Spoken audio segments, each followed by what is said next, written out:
자동차 접촉 사고가 나면 목소리가 큰 사람이 이긴다, 이런 말이 사람들 사이에 있었습니다. 아주 오래전이죠. 제가 운전 면허를 따기 위해서 운전을 처음 배우는데, 혹시라도 접촉 사고가 나면 절대 잘못했습니다, 죄송합니다, 이런 말 쓰면 다 뒤집어 쓴다고, 일단 잘못 안 한 것처럼 상대방을 향해서 소리를 치라, 목소리 큰 사람이 이긴다, 이런 이야기를 들려줬던 게 아주 오랜 시간이 지났는데도 아직도 제 머릿속에 남아 있습니다. 요즘은 블랙박스가 있어서 목소리 높이지 않아도 CCTV를 잘 가릴 수 있습니다만은, 한 사람이 먼저 막 큰 소리를 치면 영락없이 상대방이 입에서 튀어나오는 말이 있습니다. 적반하장도 유분수지, 잘못은 당신이 해놓고 어디서 큰 소리야, 이렇게. 적반하장도 유분수지. 여러분, 적반하장이 무슨 말입니까? 도둑적, 되돌릴 반, 꾸짖을 하에 지팡이 장자를 씁니다. 도둑놈이 도리어 지팡이를 들고 책망하는 그런 모습이죠. 잘못을 한 사람이 아무 잘못 없는 사람에게 도리어 매를 들고 나무라는 그런 모습이에요. 성경에도 보면 이렇게 적반하장과 관계된 이야기들이 종종 나오는데, 요셉 이야기였어요. 요셉이 보디발 장군의 집에서 가정의 총무로 일할 때 보디발의 아내가 요셉에게 유혹을 하기 시작합니다. 아주 대놓고 나와 동침하자, 이렇게 하죠. 요셉이 절대 안 됩니다, 내가 어떻게 하나님 앞에 죄를 짓습니까 하고 얼마나 애쓰는 장면이 거기 성경에 잘 기록되어 있어요. 근데 하루는 요셉이 자기 일을 하려고 어느 곳에 갔는데, 거기에 이 보디발의 아내가 슬그머니 또 와가지고 요셉에게 또 요구를 하는 거예요. 그러면서 막 옷을 붙잡고 놔주질 않아요. 그래서 할 수 없이 요셉이 그 옷을 벗어 던지고 막 도망가 버리잖아요. 감히 주인의 아내를 탐하려고 들어왔다가 내가 소리를 지르니까 이 옷을 벗어놓고 도망가지 않았느냐고. 이게 바로 적반하장이죠. 그런데 중요한 것은 하나님은 그 모든 것을 누구보다도 더 분명하고 또 냉철하게 보고 계신다는 거예요. 적반하장인 보디발 아내의 자리에 서는 우리들이 되어야겠습니까? 아니면 억울한 일을 당하더라도 하나님 앞에 부끄럽지 않게 삶을 사는 요셉의 자리가 우리 삶의 자리가 되어야겠습니까? 요셉의 자리가 아니라 보디발의 아내의 자리에 하나님의 백성이 있다는 것이 오늘 말라기서의 말씀입니다. 예레미야 44장에 보면 우상을 숭배하던 하나님의 백성들이 하나님께 매를 맞아요. 그 전에 수많은 선지자들을 통해서, 야, 너희가 어쩜 그렇게 하나님이 싫어하는 것만 하고 있니? 그렇게 살면 안 돼. 우상을 섬기지 마. 너희에게 복을 줄 자는 나 하나님이야. 내게로 돌아와. 수없이 말씀을, 하나님의 음성을 선지자들을 통해서 들려주는데 끝까지 버티고 그냥 어쩜 그렇게 하나님이 싫어하는 것만 속속 골라서, 지난주에 제가 말씀드린 것처럼 청개구리처럼 그렇게 삶을 삽니까? 결국 그렇게 하다가 저들이 예루살렘이 멸망당하고 유다가 심판을 받고 이렇게 하나님께서 매를 들어서 하나님 백성들을 때리실 때가 있잖아요. 예레미야 44장도 우상 숭배하다가 매 맞은 하나님의 백성들의 이야기가 나오는데, 적반하장이라는 말이 딱 어울리는 그러한 이스라엘 백성들의 모습이 있어요. 이제 우리는 하나님 필요 없습니다. 우리는 하늘 여왕에게 분향하며 제사를 드리겠다고 큰 소리를 칩니다. 보세요. 우상 숭배하다가 잘못했다고 매를 맞았는데, 도리어 저들은 하는 얘기가, 하나님 우리 매 때렸으니까 우리 이제 하나님 필요 없고 더 큰 우상에게 우리는 분향하고 제사하겠습니다, 이렇게 얘기하는 거예요. 여기 예레미야 44장에 나오는 하늘 여왕에게 분향하겠다라는 이 하늘 여왕은 성경에 바알과 그 이름이 같이 자주 등장하는 아세라 여신 또는 아스다롯, 이렇게 여러 여신의 이름으로 불리우던 그 신입니다. 이 우상을 섬기는 일을 하겠다고 도리어 하나님 앞에 큰소리 치는 거예요. 적반하장도 유분수지, 우상 섬기다가 매 맞아 놓고 도리어 이젠 내 마음대로 살 거야, 세상 의지하면서 살 거야, 큰소리를 치고 있다는 거예요. 영국의 작가 체스터턴이라는 사람이 이런 말을 했어요. 하나님을 믿지 않는 사람들의 문제는 아무것도 믿지 않게 된다는 것이 문제라는 거예요. 이 말이 좀 어렵습니다만 좀 설명을 해볼게요. 이게 무슨 말이냐면, 우리 마음에 하나님이 계시지 않으면 우리 마음이 비는 것이 아니라 아무거나 들어온다는 거예요. 이해가 되셨어요? 하나님 없이 살아가는 그 마음이 편안한 게 아니라 세상의 모든 것이 우리의 마음을 점령해 버린다, 이 표현입니다. 자, 보세요.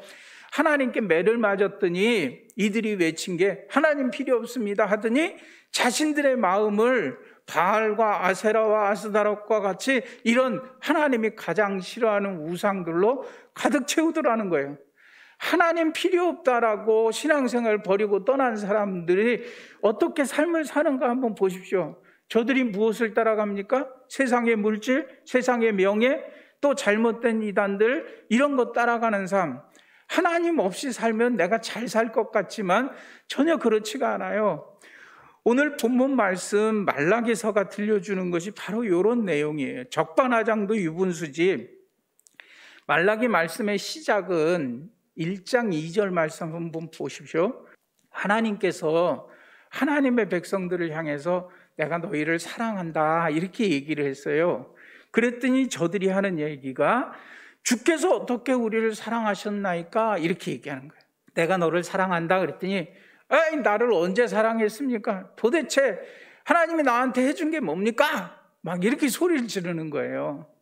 하나님의 은혜로 우리가 삶을 살아가면서 하나님의 사랑, 그 사랑을 가지고, 하나님의 사랑이 없으면 이 세상에 존재할 자가 어디 있습니까?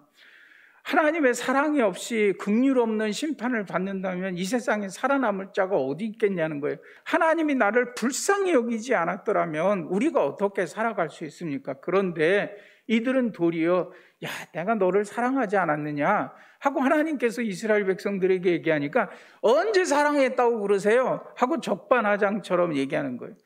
여기 이 어떻게라는 단어가 이 말라기 1, 2, 3장에 보면 계속해서 반복되어서 나옵니다. 하나님께서 우리에게 또 이렇게 질문을 하시는 거예요. 말라기 1장 8절 9절 그 내용을 보면 하나님 앞에 하나님의 백성들이 예배를 드리러 오는데, 예배 드리러 오면서 제물을 가지고 오지 않습니까? 번제단에 드릴 제물을 가지고 오는데, 제물을 가지고 오는데 예를 들어서 내가 가지고 올 양이 2마리가 있어요. 요 양은 싱싱하고 좀 깨끗하고 아주 가치 있는 양이에요. 근데 이놈 보니까 병들은 양이에요. 싫으면 지금 죽어가요. 그럴 때 이들은 뭘 가져왔냐면 하나님께 드릴 거니까 좋은 건 내가 가지고 병든 것, 저는 것, 그 다음에 눈먼 것, 도무지 내게 재산적으로 유익이 되지 않을 것 같은 가치 없는 것, 쓰레기 같은 것들을 가져다가 하나님 앞에 드렸다는 거예요. 지금 이들이 그렇게 하고 있어요. 그런 그들을 향해서 하나님께서 야, 너희가 나를 공경하는 게 어디 있느냐? 너희가 나를 정말 두려워해? 하고 물었더니 이들이 한 말이 하나님, 우리가 언제 하나님을 모욕했습니까? 우리가 언제 하나님을 공경하지 않았습니까? 내가 언제 하나님을 멸시했습니까? 이렇게 얘기하는 거예요. 그들이 척하고 하나님 앞에 내놓는 게 오리발이에요. 오리발을 탁 내면서 우리가 언제 주님을 멸시했습니까? 나를 공경함이 어디 있었느냐? 더러운 떡을 하나님께 드리고도 하는 말이 척 오리발 내밀면서 우리가 어떻게 주를 더럽게 하였습니까? 이렇게 얘기한다는 거예요. 오늘 이 시대에 한국 교회, 이 땅에 믿음의 사람들이라고 하는 사람들의 삶이 정말 이러지 않느냐 하는 것입니다. 하나님 앞에서 그렇게 큰 소리를 치는 저들을 향해서 하나님께서 하신 말씀이 1장 9절의 내용이 이것입니다. 너희가 내게 은혜를 구해봐라. 긍휼히 여기소서라고 해봐라. 너희가 이같이 오리발 내미는데 내가 너희 중 하나인들 받겠느냐, 이 말이에요. 잘 보세요. 하나님이 받지도 못하실 아주 더럽고 추하고 부끄럽고 병들고 막 쓸모없는 것 가지고 와가지고 하나님 받으세요, 그리고 내게 복 주세요 하는데, 하나님께서 그들의 그 멸시와 모욕을 받고 내가 너희에게 너희가 구하는 것처럼 긍휼히 여기소서 하면 긍휼을 주고 은혜를 베푸소서 하면 은혜를 줄 것 같으냐, 이 말이에요. 그리고 나서 들려준 말씀이 1장 9절 10절 이어지는 말씀에 너희 중에 누가 나서서 제발 저 성전 문을 좀 닫았으면 좋겠다. 저들이 나를 너무너무 모욕하고 나를 부끄럽게 하고 나를 업신여기면서도 저렇게 적반하장처럼 큰 소리를 치고 있는데, 이 말입니다. 여러분, 두 마음으로 하나님께 예배드리면 하나님께서 그 예배를 받지 않으십니다. 매주일 주님 전에 나와 예배 드리는 것 자체가 중요한 것이 아니라 지금 예배 드리는 이 시간 하나님께서 우리의 마음을 받으실 만해야 된다는 것입니다. 두 마음으로 예배 드리는 자의 예배를 하나님께서는 절대 받지 않으십니다. 이사야서 29장 13절 말씀입니다. 이 백성이 입으로는 나를 가까이 하며 입술로는 나를 존경하나 그 마음은 내게서 멀리 떠나 있도다.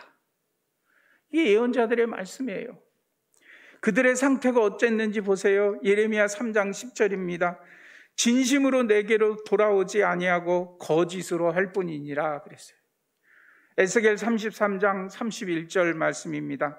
너희가 내 백성처럼 내 앞에 앉아서 내 말을 듣고 있지만 그대로 행하지 아니하니 그 입으로는 사랑을 나타내어도 마음으로는 이익만 따라가는도다.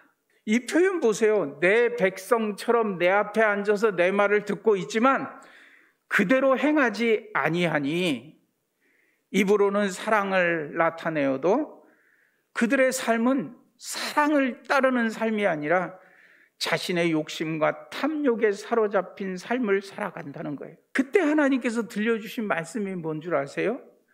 이제라도 내게로 돌아오라 라는 말씀이에요. 우리의 마음이 두 마음이었다면 이제라도 하나님께 우리의 마음에 초점을 맞추고 주님께로 돌아오는 거예요. 말씀대로 살지 않았으면 이제라도 하나님의 말씀 붙잡고 말씀 앞으로 돌아오는 거예요. 적반하장처럼 부르짖고 있는 저들을 향해서 돌아오라 말씀하십니다. 진심으로 돌아오라, 회개하고 돌아오라.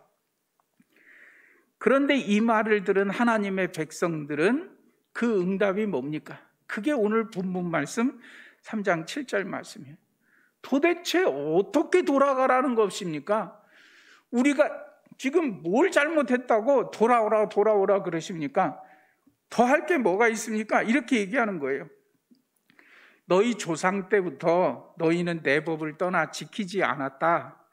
그래서 내가 너희에게 나에게 돌아오라 이렇게 말했다는 거예요.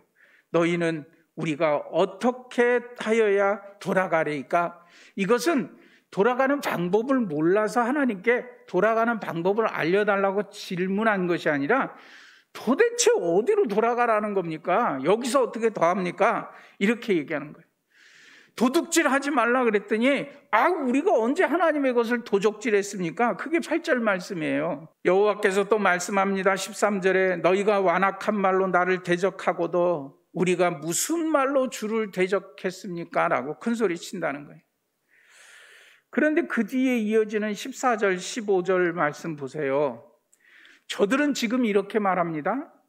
우리가 언제 하나님을 부끄럽게 했고 하나님께 완악한 말을 했습니까? 이렇게 큰 소리 치던 저들인데 저들이 하는 말은 뭡니까? 14절 15절에 보면 하나님을 섬기는 건 헛되는 거야.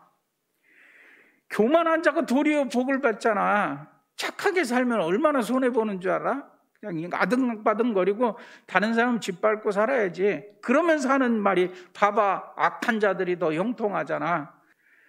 저는 지난 설 연휴 3일 동안 교회에서 우리 교인들의 신년 새해 기도 제목 가지고 3일 동안 기도하는 시간을 가졌어요.